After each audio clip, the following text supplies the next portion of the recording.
As a vehicle for striking curiosity, mysteries have always made for a great basis in gaming.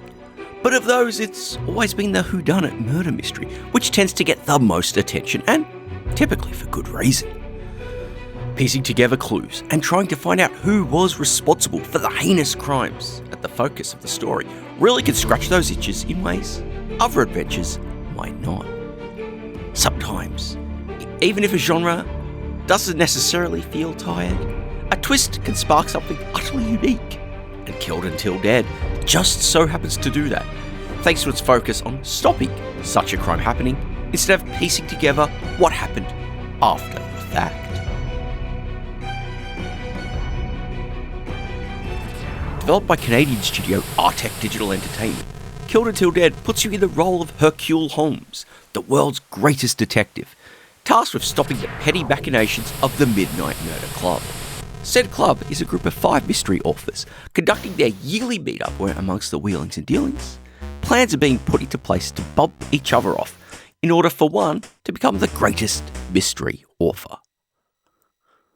Whether a fresh detective out of school or a lapsed one returning to the fold, your first port of call is to take up the opportunity to visit the Hercule Holmes School of Sleuthing to get a run through on how the game works through a non-interactive demo sequence of a sample case. I'm a fan of this for introducing you to the game, especially in an era where people don't really like reading the manuals. It's a great way to just show off the mindset you need to be into in the game, and also just walk you through how everything works. Though, it does drag out a bit as you're waiting for it to move to the next step sometimes, rather than being able to manually click through and speed it up. One thing Killed Until Dead really gets right is its variety of cases on offer. It doesn't try to generate those cases randomly like other games do. Rather, there are 21 handcrafted cases to work through, each grouped into 4 different difficulty levels. Holmes is free to pick any of them from the outset. I really love that, just being able to pick that case based on what challenge you're after and dive in.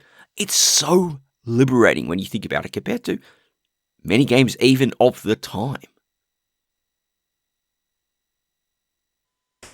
Now it's time to get to work though. Holmes's desk might not offer the most picturesque of views, but it's nicely drawn, and honestly I think it uses the C64's high resolution and multicolour capabilities in a smart way.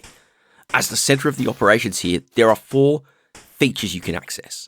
First of them being the case files, where any detective worth their salt is probably going to start. Not only are there clues for those with a savvy eye to find out of each of the club's 5 members, but you're also introduced to the humorous tone, the irreverent tone which Killed Until Dead has here. Each member having their own little foibles and themes to go on what's covered with their files, along with the theme tune. There's a little personality to them, which is surprising from, a number of lines of text on this screen. That being said, most of Holmes's time is going to be spent with the surveillance tools. The hotel that you're playing in, that this game is set in, is wired up with cameras and recording gear. But before you can give all that a workout, you've got to get snooping about, which requires a little breaking and entering into the guests' rooms to scope them out for clues. Timing won't be on your side here. You've got to make sure that the occupant isn't actually in there when you try to break in. But if they're not about, gaining access is just a case of answering one simple question for each room. Not necessarily simple, but it's thematically murder, mystery, crime, pop culture kind of themed, so hopefully they're not too hard to guess. If you get it right, you're in. If not, you got to come back and wait 10 minutes. It's not too much of a penalty. But when you're inside, you are going to be presented with the results of what you found. There's random trinkets about the place, some of which tie into the story of this particular case. But you'll also find diary entries and notes about upcoming meetings. Any smart detective knows you're going to want to note all that down. And Killed Until Dead knows this because you don't have to actually do that. It notes everything down for you. We'll talk a bit more about that later. You've noticed some meetings. You've noticed there's an appointment to meet someone in the patio at 6 o'clock. And that's where the other tools come into play. There are 2 other options here. The monitor tool allows you to, in real time, view any of the locations. There are the 5 guests' bedrooms and 4 common areas. You can freely view them, see who's there, and if they're having a conversation, capture it for later. There's also the tape recorder. And this allows you to programmatically record a given area. Pretty much what the monitor does, but allows you to time it for later. You're going to need to use both, especially as in some of the harder cases, there will be multiple meetings occurring at a given point. So you're going to have to monitor one while record the second. It really makes for important strategizing, making sure you've got all those bases covered, because you might just miss a conversation with an important clue if you're not thorough. And sometimes I found it handy just scan rooms to the monitor anyway. Sometimes you will stumble across a meeting that wasn't in someone's diary, or you were too late in actually getting into that room and may have missed the warning that the appointment was going to happen. But regardless, whether you've caught a conversation live or recorded it and reviewed the tapes later on, all of this will also be captured in your notes as well, saving you the need to write it down for yourself. And I really love this. It just helps manage the cognitive load, at least for me. But of course, reviewing notes is a good thing to do whilst you're waiting for a meeting or such to happen. Like I said, it's one of my favourite features with Killed Until Dead. Many games of this time typically would expect you to be writing things down on paper and juggling notes manually and whatever, and it can get a bit messy. But again, it's all tracked here. Details from those break-ins? You bet. The conversations that you recorded or observed? Absolutely. What about the random phone calls? Yeah, those will just hand them randomly. An anonymous person, or maybe even a person, will give you another clue. They're caught there too. And of course, some of the more important conversations you'll have as well, which, well, we should probably get onto. These are all conducted through the phone, and it might not look to be the most important tool, but really it is. You might get tip-off calls early on, and those might not seem that helpful, but really, it's the most important tool in the game. It's where your observation skills come into handy, because first, when you call one of the 5 members of the club, you've got to shock them into, complying by poking at them with something you found from breaking into their room. Then, it's down to the business of questioning. And like I said, this is where your observation skills come in handy, because you'll ask them one of 4 questions. Question them about a potential suspect, question them on a potential victim, what weapon might be used to do the job, and where that might actually happen. And you might get a few dead ends at first. They might pretty much give you nothing. Heck, if you accidentally contact the victim, they'll be completely clueless about what's going to happen. So something to be watch out for. But this is given to you from the animation of their little face in the corner, but also in the color codes of the response. And if you keep getting the right things, they will actually melt under pressure and you'll get some things locked in. And all of this really helps you piece all the clues together. And it's not always crystal clear. In fact, there was one case I played where there were 2 parallel sets of clues. Like the clues that I was getting from different sets of people led to 2 potential crimes happening. One of those was the real crime, the other was a red herring. And it was quite thrilling going through all the other clues that I picked up and working out which one of those was the real answer. Of course, when you've finished up with a person, you don't have to dial up the next one right away. You can go back to your notes. And this is really where the most powerful part of the notes comes into play, the phone notes. Because you'll see a lovely table detailing everything, grouped up by the person who you called and their answers to various things. And, you'll see them here on the 64. If it's red, it was a negative clue. If it's yellow, it was a positive clue. And using that, you could eventually plot things together and hopefully establish your who did it, or who's going to do it, who they're going to bump, where they're going to do it, and with what weapon. The last piece, of course, is the motive, and that you got to get on your own. So once you've got all that established, well, your final task is to contact the potential killer. And this is where the game gets tense, because you've got one shot. If you're going to accuse someone, you've got to make sure you have it right. Because if you get it right, well, you've saved the day. You've stopped that crime from happening. Everything's wrapped up in a neat little package. And your reward is a little epilogue that breaks down everything that was going to happen. But if you get it wrong, it's curtains for Holmes. Now, it's funny. I find the sequence that plays when you get it wrong, it's more involved than just seeing the epilogue. You're sitting there on your desk, someone shoots you, and it fades out. Now, As a kid, when I saw this sequence, I was always unnerved by it. I think it's really striking and really tastefully done. Regardless of whether you get it wrong or right, it's on for the next case. Now, but those summaries that you get for successfully winning the case, picking the right killer and all of that, I really love reading them. They come from the perspective of Holmes himself. It's sort of like the after-action report where he details why the case was going to be, why the murder was going to be planned, what was leading up to it, and of course everything else. Nice little thing. It also showcases that humorous tone of the writing for Killed Until Dead, which I really love. It's got a character that I don't think many games of this time have. And it's more than a fitting reward for successfully busting a case.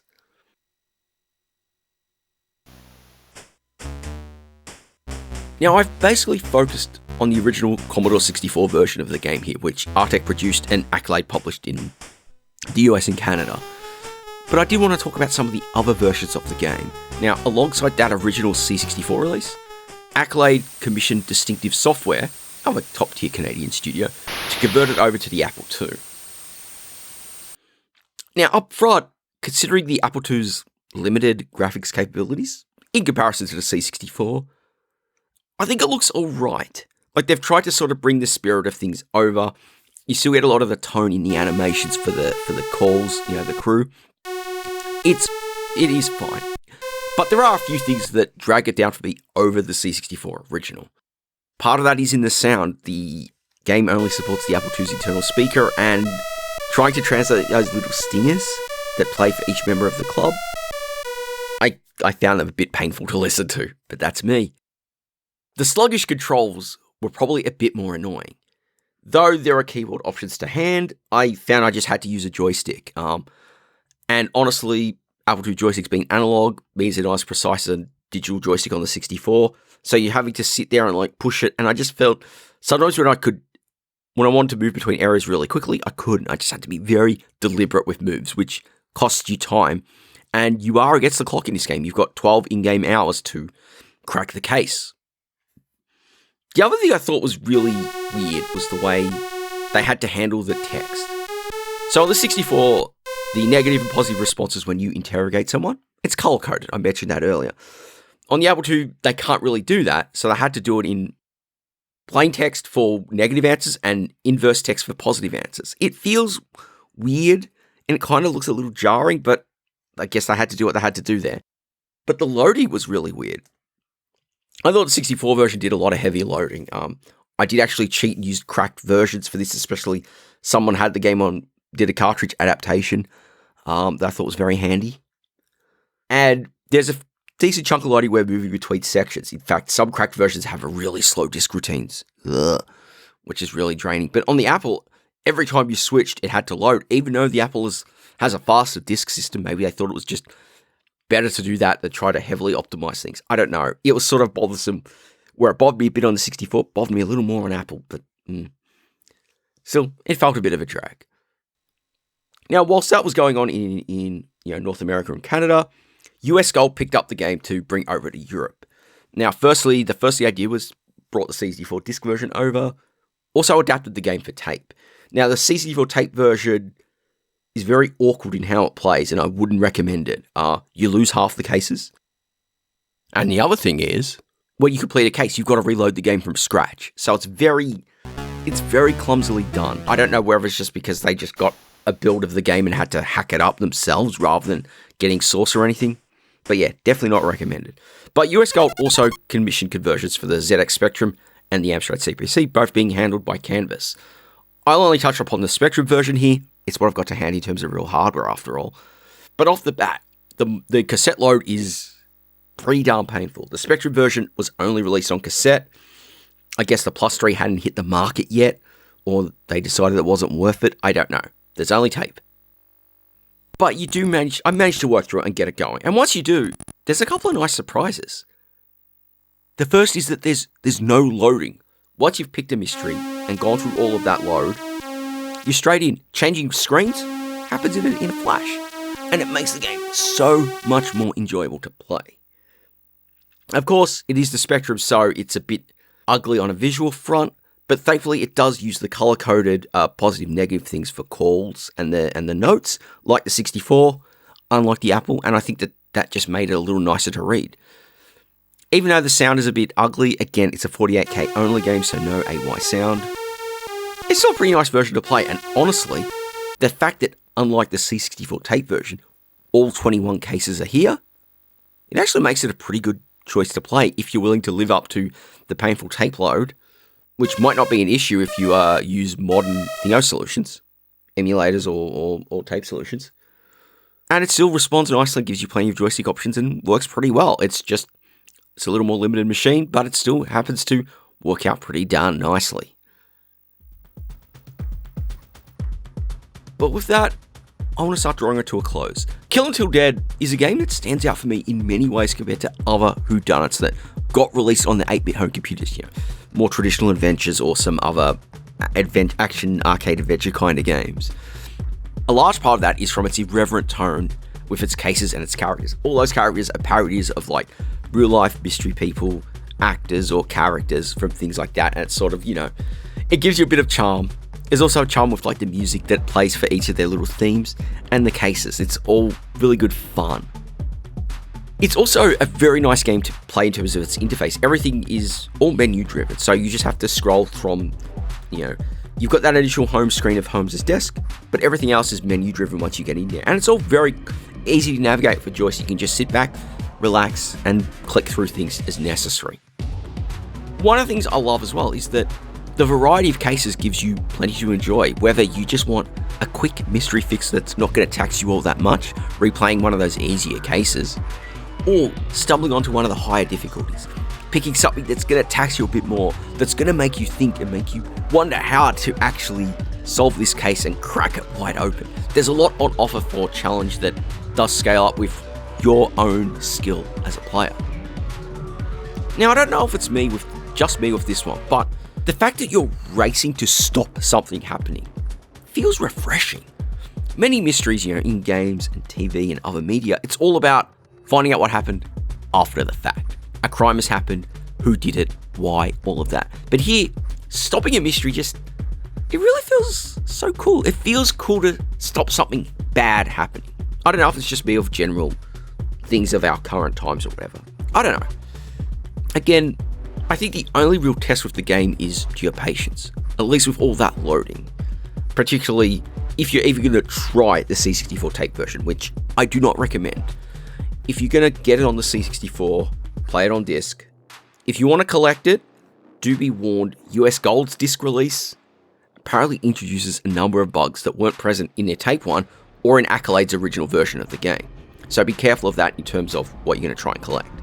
Of course, you might just want to play it anyway, any means you want, and do that. I really love it on the C64. This is a charming game that isn't really talked about much, but does some very cool things, and is a fun twist on a classic formula. I think it's fine on the Apple if you're willing to accept some of the Apple quirks, and the Spectrum is actually pretty nice if you're willing to deal with the tape loads. But with that, it's time for me to close this case file and draw things to a close. So as always, what else is there for me to say but just to thank you all very much for watching.